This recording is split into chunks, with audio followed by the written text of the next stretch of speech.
Hello చెప్పమ్మా. Hello చెప్పండి చెప్పండి వినపడుతుంది చెప్పండి. గుడ్ ఈవినింగ్ అన్నయ్య. Good evening. స్టార్టప్స్ పరంగా ఇప్పుడున్నటువంటి ఈ ప్రభుత్వం ఇంతవరకు వాళ్ళకి ఎటువంటి ప్రయోజనాలు కానీ వాళ్ళకి ఎటువంటి వాళ్ళు స్టార్టప్ పెడితే డెవలప్మెంట్ కోసం ఎటువంటి హెల్ప్ చేయడం లేదు. సో గత 5 ఏళ్లుగా మనం చూసుకుంటే స్టార్టప్స్ పరంగా మన రాష్ట్రం మిగతా రాష్ట్రాలతో పోలిస్తే ఎంతో డౌన్ ప్లేస్ లో ఇప్పటి వరకు ఉంది.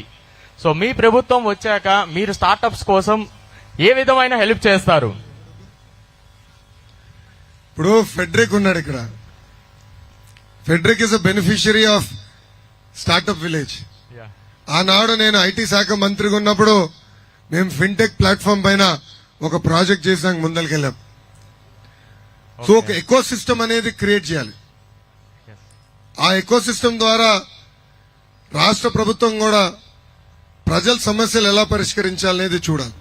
సో మీకు మార్కెట్ లింకేజ్ క్రియేట్ చేయాలి, మెంటర్షిప్ క్రియేట్ చేయాలి. జగన్మోహన్ రెడ్డి గారికి అసలు స్టార్టప్ అంటే ఏంటో తెలియదు. ఆయనకు తెలిసింది దోచుకో దాచుకో. ఏంటది? దోచుకో దాచుకో. ఇది గతంలో తండ్రిని అడ్డంగా పెట్టుకుని దోచుకున్నాడు. దానివల్ల భారతీ సిమెంట్, సాక్షి పేపర్ వచ్చింది. ఇప్పుడు ఏకంగా ఇసుకెట్ట దొబ్బుతున్నారో చూస్తున్నాం.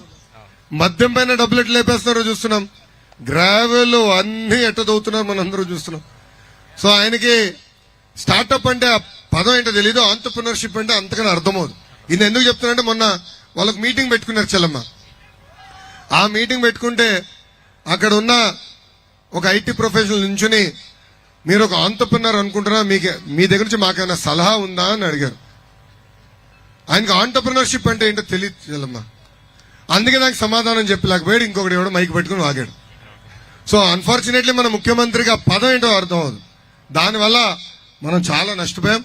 గతంలో ఫెడరిక్ లాంటి అనేక మంది యంగ్స్టర్స్ కి అవకాశం కల్పించాం.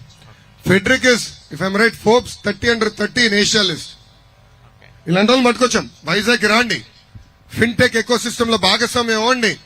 ప్రభుత్వంలో కేవలం మీకు ఏదో డబ్బులు ఇస్తాం కాదు, మీరు క్రియేట్ చేసిన టెక్నాలజీని మేము వాడతాం, ప్రభుత్వంలో వాడతాం. We will become your test platform. అంతేకాకుండా కావాలంటే ప్రభుత్వమే ఈ ఏదైతే డెవల్యూషన్ ఆఫ్ ఫండ్స్ ఉందో దాంట్లో మీ టెక్నాలజీ వాడతాం చాలా స్పష్టంగా. సో అలాంటి వైబ్రెంట్ ఎకో సిస్టమ్ క్రియేట్ చేస్తేనే